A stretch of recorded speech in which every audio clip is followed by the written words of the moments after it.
এই মুহূর্তে আমরা দেখছি যে এসএসসি ভবনের সামনে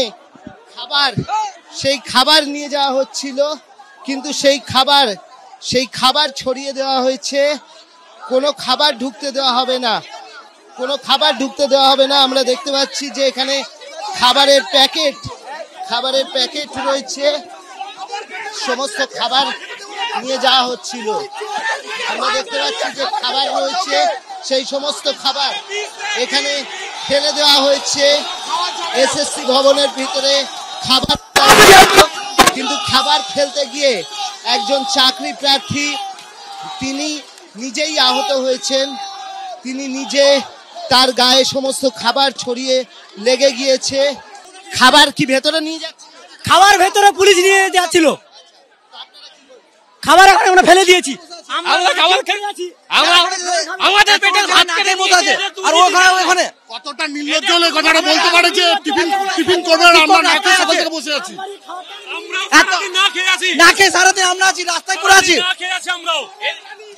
এখানে এসএসসি ভবনের ভেতরে খাবার নিয়ে যাওয়া হচ্ছিল, কিন্তু এখানে যারা আন্দোলন করছেন তাদের বক্তব্য তারা না খেয়ে আন্দোলন করছেন, সুতরাং ভেতরেও কোনো খাবার ঢুকবে না এবং সেই সমস্ত খাবার কিন্তু ফেলে দেওয়া হয় এবং সেই সমস্ত খাবার ফেলে দিয়ে এখানে কিন্তু আন্দোলন চালিয়ে যাচ্ছেন আন্দোলনকারীরা।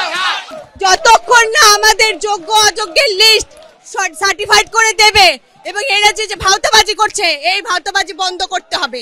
এক এক সময় এক একটা ললিপপ দিচ্ছে, এই ললিপপ আমরা আর গিলছি না, আমরা সব বুঝতে পারছি। যতক্ষণ সার্টিফাইড লিস্ট না দেওয়া হবে ততক্ষণ আমরা এভাবে বসে থাকবো, শুধু সারা রাত নয়, আমাদের অবস্থান এভাবেই চলবে।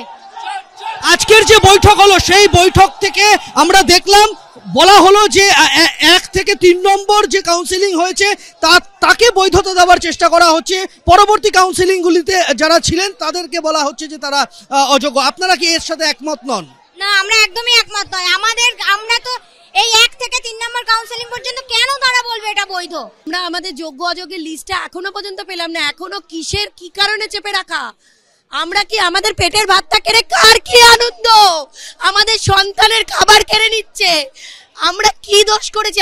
আমাদের কোনো অন্যায় আছে কেউ বলতে পারবে? তাহলে কেন এই অবস্থা আমাদের? এই করুণ পরিণতির জন্য কি অবস্থা? আজকে সিস্টেমেটিক ফ্রডের জন্য আমরা দায়ী নই। ফ্রড করেছে যারা তারা দায়ী। আমরা তো নিজের যোগ্যতা চাকরি পেয়েছি, আমরা কেন দায়ী হব? কোনো রকম এলিগেশন নেই। এতজন আমরা এখানে দাঁড়িয়ে রয়েছি। উনি বলছেন যে আমরা সুপ্রিম কোর্টের ভার্ডিক্ট মেনে আমরা লিস্ট তৈরি করব, কিন্তু সুপ্রিম কোর্টের ভার্ডিক্টে কোথাও বলা নেই যে কোন কাউন্সিলিং কবে হয়েছে। সেখানে বলা আছে আমাদের কোনো পজিটিভ বার্তা পাওয়া যায়নি, স্পেসিফিক্যালি আমরা কোনো পজিটিভ বার্তা পাইনি। আমরা দেখলাম ভেতরে যাওয়ার পরে ওনারা একটা অন্য গেম খেলছেন যে থার্ড কাউন্সিলিং এর পর থেকে বাকিদেরকে সুপ্রিম কোর্টে হাইকোর্টে পাবলিশ করা হয়েছে, কিন্তু যারা নট স্পেসিফিক্যালি টেন্টেড তাদের সম্পর্কে কোনো রকম অভিযোগ না। ফোর্থ কাউন্সিলিং থেকে বাকি কাউন্সিলররা স্যালারি পাবেন না, তারা স্কুল যেতে পারবেন না, তাদের চাকরি চলে গেল। মামার বাড়ির আপনার নাকি চাকরি চুরি করলো এসএসসি সরকার।